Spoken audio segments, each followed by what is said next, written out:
Pemirsa, polisi menangkap 12 orang dalam kasus perusakan masjid milik Ahmadiyah di Sintang, Kalimantan Barat. 9 orang diantaranya telah ditetapkan sebagai tersangka.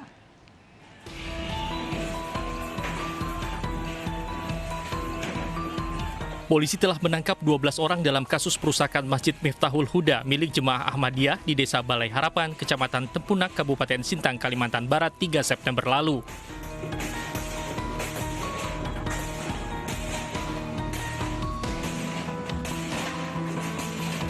Setelah diperiksa 1 kali 24 jam, 9 orang diantaranya ditetapkan sebagai tersangka.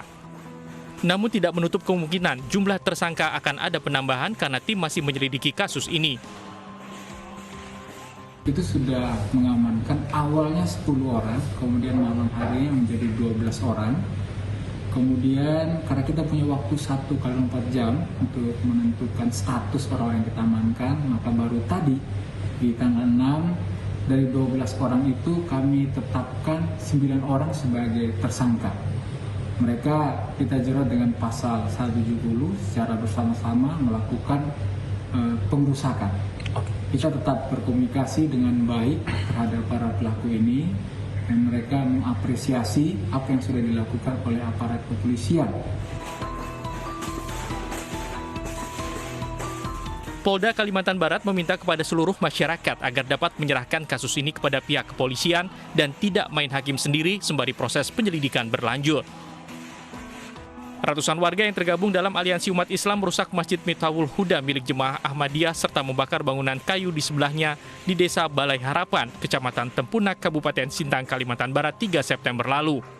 Aparat TNI Polri yang mencoba mengendalikan situasi tak bisa berbuat banyak karena kalah jumlah. Aliansi umat Islam menilai aliran Ahmadiyah sesat dan menyesatkan. Mereka telah meminta pemerintah dan aparat hukum membongkar Masjid Ahmadiyah, namun ternyata hanya dihentikan operasionalnya sementara. Dari Sintang dan Pontianak, Kalimantan Barat, Gusti Edi Uun Yuniar, iNews melaporkan. Pemirsa, PBNU mengakui masih banyak penolakan terhadap ajaran Ahmadiyah di Indonesia, sehingga perlu diambil langkah dialogis untuk menyelesaikan akar masalah. Dan pemirsa, berikut kami hadirkan kembali dialog iNews sore tadi bersama juru bicara Jemaah Ahmadiyah Yendra Budiana dan Sekjen PBNU Helmi Faisal Zaini. Ini menjadi kesempatan Anda juga tentunya untuk meluruskan apakah sebenarnya ajaran dalam Ahmadiyah ini masih sejalan dengan ajaran dalam agama Islam.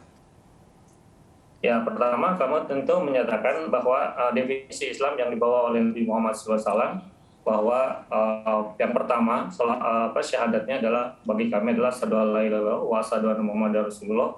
Tentu pasti sama dengan umat Islam pada yang lainnya. Kitab suci kami Al-Quran, rukun iman kami juga sama, rukun Islam juga sama, naik haji juga sama ke Mekah. Jadi secara prinsip dasar tentu saja kami sama. Nah, kalau tentang perbedaan-perbedaan yang ada, sebagaimana yang ada di dalam hadis Nabi Muhammad SAW, bahwa Islam di akhir zaman akan menjadi 73 golongan, artinya menunjukkan banyak sekali tentu variasi-variasi perbedaan-perbedaan, bukan cuma yang ada di Ahmadiyah. Tetapi pada umumnya kami juga sama dengan teman-teman di Nahdlatul Ulama yang menyatakan bahwa di akhir zaman itu akan datang Imam Mahdi yang dijanjikan meneruskan ajaran dari Nabi Muhammad SAW. Nah, kami meyakini bahwa Imam Mahdi sudah datang pada wujud dari pendiri Ahmadiyah, Hadrat Mirza Ghulam Muhammad Islam yang meneruskan ajaran dari Nabi Muhammad SAW. Jadi sangat besar kalau kami kemudian dipahami oleh pihak-pihak tertentu bukan bagian dari Islam atau bahkan tidak mengakui Nabi Muhammad SAW. Karena Ahmadiyah tidak akan ada kalau tidak meyakini agama Islam dan tidak mengimani Nabi Muhammad SAW. Baik, artinya Anda menganggap bahwa pimpinan Ahmadiyah ini sebagai Imam Mahdi. Penerus, betul. Pak Helmi, terkait dengan pandangan yang berbeda dalam ajaran Ahmadiyah seperti yang baru saja disampaikan oleh Pak Yendra, bagaimana kemudian PBNU memandang hal ini? Ya, saya kira seperti yang sudah saya sampaikan tadi di awal, ya, bahwa terhadap apa yang menjadi keyakinan dari jemaat Ahmadiyah, ya, itu PBNU sendiri telah melakukan sebuah kajian ya di Bogor pada periode yang lalu ya, dan menyebutkan bahwa faktanya memang masih banyak penolakan-penolakan meskipun pandangan keagamaan antara NU dengan MUI ini berbeda, Kalau MUI kan menyatakan sesat dan menyesatkan. Kalau bagi NU memang tidak mudah kita menyebut seseorang atau kelompok ini sesat atau menyesatkan. Kami harus berhati-hati karena kita harus melihat lebih utuh lagi. Nah, mungkin saja apa yang disampaikan Mas Hendra ini sesuatu yang sebetulnya kalau terus didialogkan dengan baik adalah sesuatu yang selama ini juga menjadi pemahaman dari teman-teman yang ada. Baik. Tetapi kita juga harus memaklumi sejarah perkembangan Ahmadiyah yang ada. Ini juga secara internasional ini kita lihat berbeda-beda antara satu negara-negara yang lain. Kita ke informasi di mana nasib tragis dialami seorang pria di Desa Tanjung Dalam, Bengkulu. Korban ditusuk oleh istrinya dengan pisau di bagian wajah.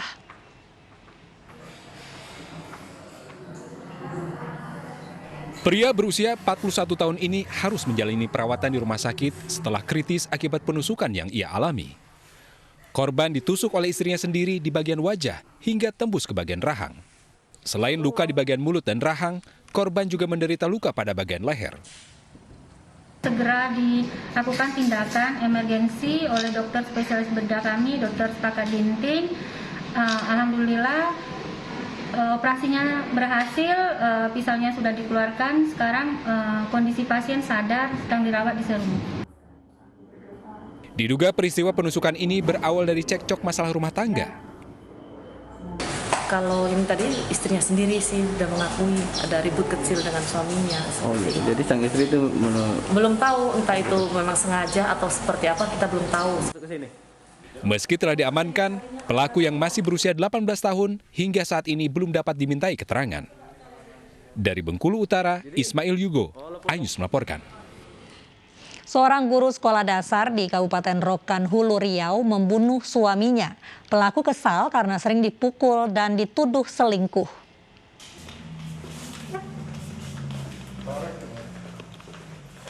Guru sekolah dasar di Dusun Kasikan, Kabupaten Rokan Hulu, Riau ditetapkan sebagai tersangka setelah membunuh suaminya. Pelaku mengaku kesal karena suaminya sering memukuli dan menuduhnya selingkuh.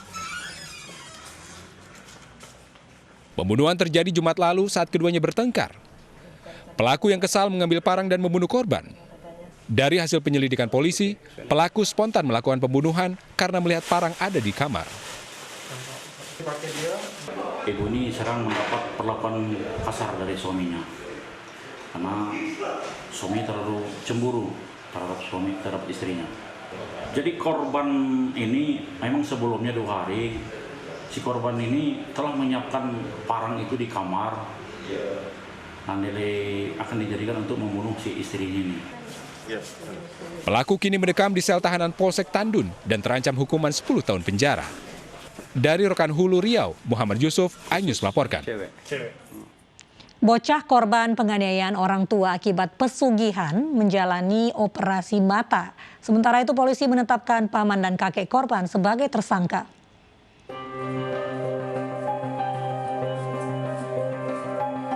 Bocah korban penganiayaan yang mengalami luka di mata kanan menjalani operasi mata di Rumah Sakit Umum Daerah Syekh Yusuf, Kabupaten Goa, Sulawesi Selatan. Korban mengalami luka robek 360 derajat pada matanya akibat penganiayaan yang dilakukan oleh orang tua kandungnya untuk pesugihan. Dan alhamdulillah kita dapat korneanya masih bagus, utuh, tidak ada masalah.